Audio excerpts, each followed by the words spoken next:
Peter Hill Explains, where I invite you to join the science teaching conversation with me about Immanuel Kant.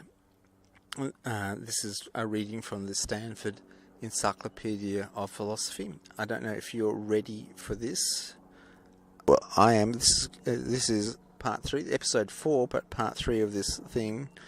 And he's just gone through a 2,000-word single sentence and has come to the conclusion that we can't know anything, but it's broken up metaphysics, and you can't know something about a soul in the same way we can know about a fish or something like that.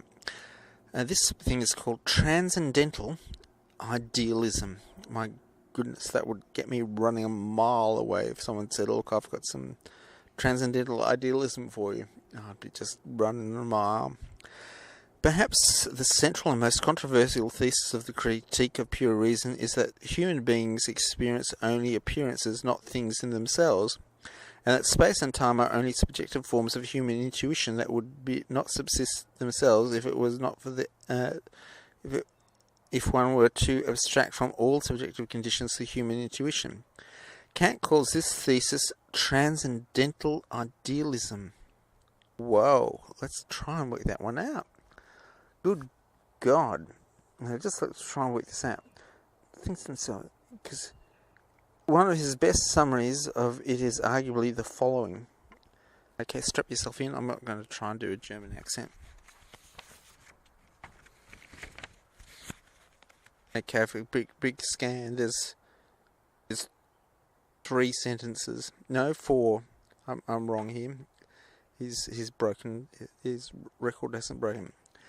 Okay, we have therefore wanted to say that all our intuition is nothing but a representation of an appearance.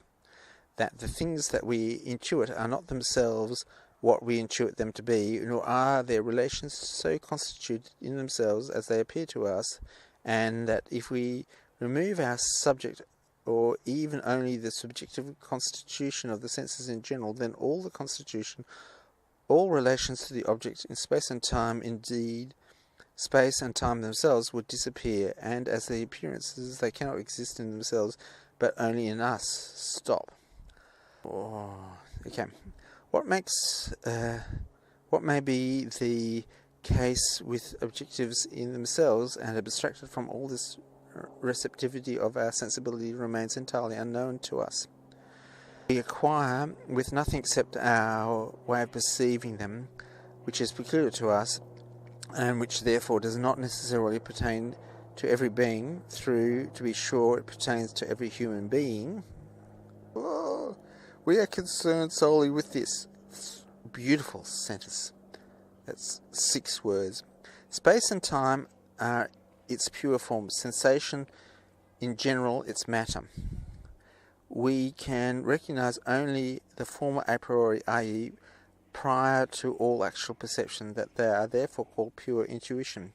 The latter, however, is in our cognition that is responsible for its being called posteriori cognition, empirical intuition. The former adheres to our sensibility absolutely necessarily, whatever sort of sensations we may have.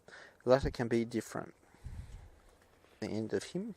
Kant introduces transcendental idealism, which is transcendental idealism, which is sort of like Plato's sort of cave thing. Transcendental idealism in part of the critique called the transcendental aesthetic. And scholars generally agree that for Kant, transcendental idealism encompasses at least the following claims. So he's got it in bullet points, but this is something to go. Point number 1. So this is what transcendental idealism encompasses. 1. So you definitely got this. In some senses, human beings experience only appearances, not things themselves. 2. Space and time are not things in themselves, or determinations of things in themselves that would remain if one abstracted all subjective conditions from intuition. Kant labels this conclusion there's some references, at least at a critical part, that means that all space and time are transcendentally ideal. Wow, I don't know how Einstein would like that one.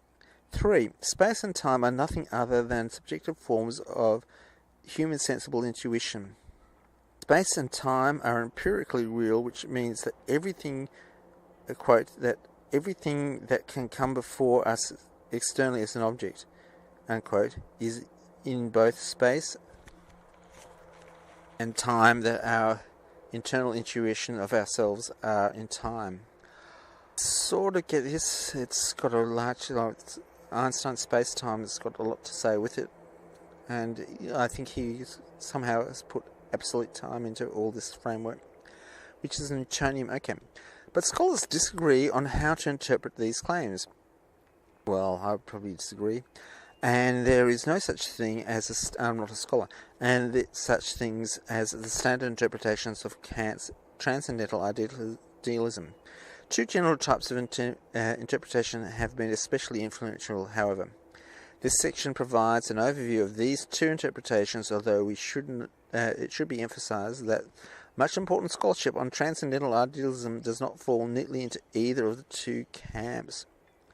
Okay, so he's saying that transcendental idealism is that we physically don't experience something, we only experience as a sensation of the object, which is probably a valid thing. And now we're going in at 6 minutes to do 3.1, which is the two objects interpretation. So that was just to get into 3. It was the introduction of 3, and I've forgotten what exactly 3 was. It's transcendental idealism. And now here's the interpretation 3.1, the two objects interpretation.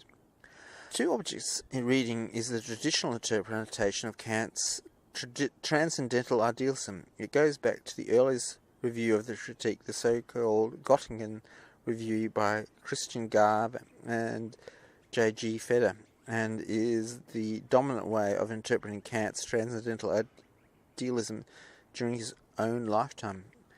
It has been a live interpretive opinion since then and remains today, although it no longer enjoys the dominance it once did. He's got two object interpretation. Göttingen, I've been there when I was with the guest. My father went there with the family when my father was guest of the NATO people.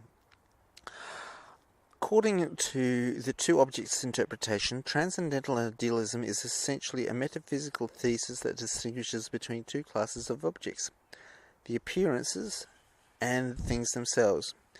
Another name for this view is the two worlds interpretation, since it can be expressed by saying that transcendental idealism essentially distinguishes between the world of appearances and another world of things themselves. Things in themselves, on this interpretation, are absolutely real in the sense that they would exist if and have whatever properties they have, even if no human beings were around to perceive them. So if a tree falls in a forest, would it actually be real? So I hope they don't quote that later on. I'll feel a real goose.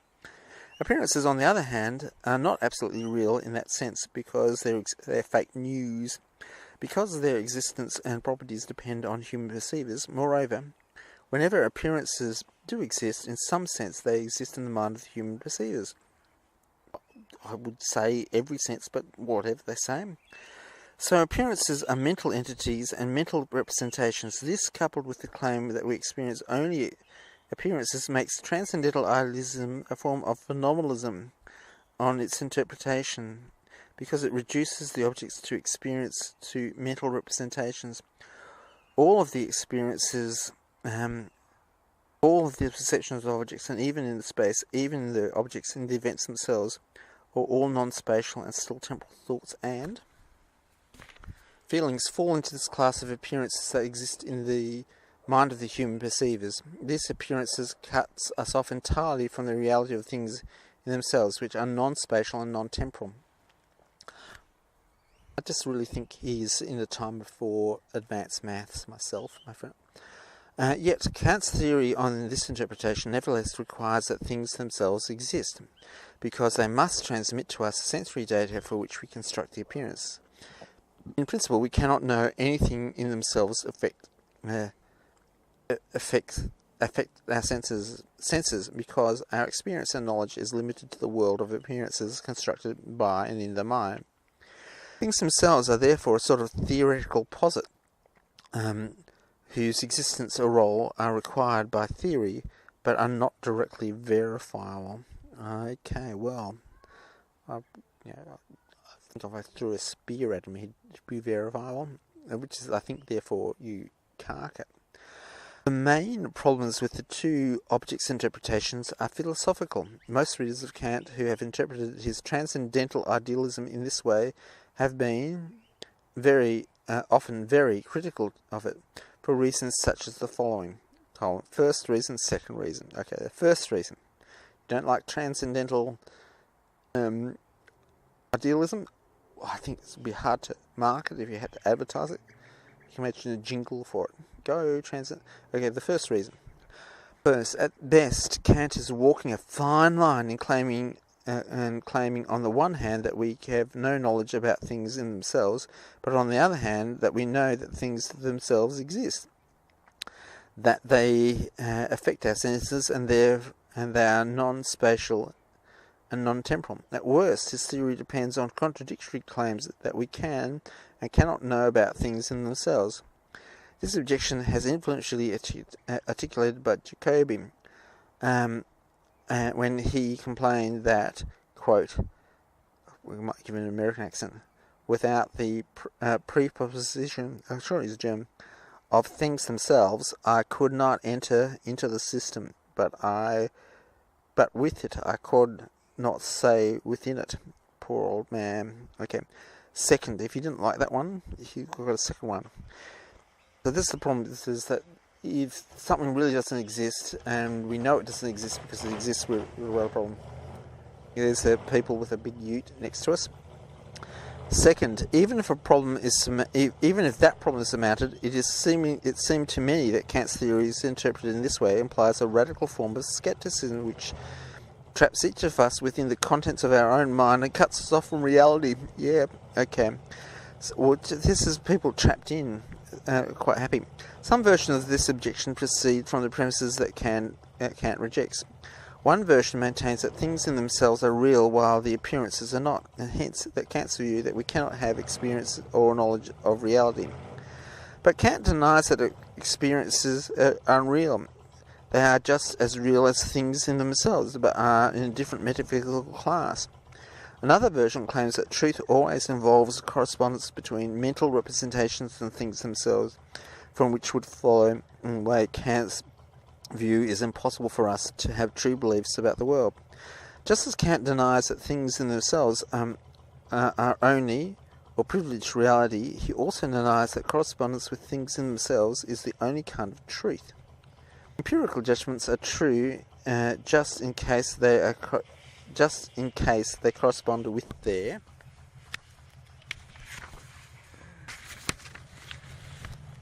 empirical objects in accordance with the a priori principle that the structure of all possible human experience.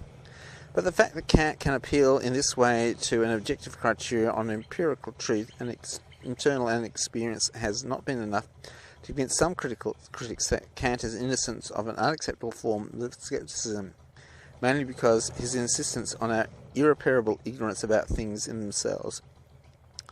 I can imagine having brain scans and talking AI would really upset him. Okay, we've got a third reason. If those two reasons aren't enough, and I really can't remember what they are, is third and finally, Kant's there's one is it exists and doesn't exist, and this one back here is that's impossible. I don't know. The third and finally, Kant's denial that things in themselves are spatial or temporal has struck many of his readers as incoherent. The role of things in themselves on a two-object interpretation, the two objects is their experience and the actual reality of them, is to affect our senses and thereby provide sensory data, which is to our cognitive faculties, construct appearances within the framework, the a priori intuitions of space and time, and the a priori concepts such as causality. But if there is no space and time change or causation in the realm of things themselves, then how can things themselves affect us? Oh God, he's confused. Transcendental affection seems to involve a causal relation between things themselves and our sensibility. Well, I hope so.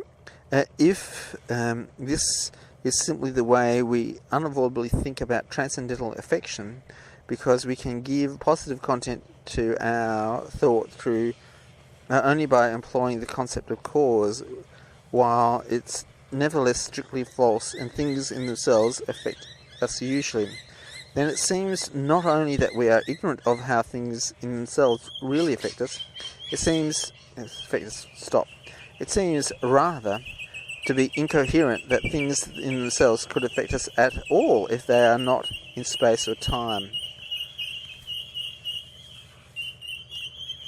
Well, on these huge bird, I don't know what the bird fight's about, we'll finish it up here.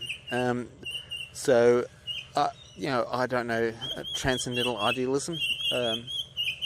It hasn't been sold to me strong enough and explained to me strong enough, but I can see there's major problems in them about they're having a parrot fight. The experience. You can experience it and it's real, but the real thing really doesn't exist in space and time. I think you've got, and thoughts are actually them real, but they're not real in terms of being able to measure them in a PET scan or some other scan like that. So there's the two objects interpretation coming up soon, because we're 16 minutes in. I don't think I can stand reading this any longer. Is 3.2, the two aspects interpretation of transcendental idealism. Whatever you do, I think you should stop everything, because stop investing, stop doing anything worthwhile, because we've got to sort this one out. Transcendental idealism has been a problem in society. In fact, I think it's our confusion about this has been the main cause of human misery because of it. Look, thanks a lot for listening, and I'll be back to you with episode 5. Gets published soon. Thanks for listening.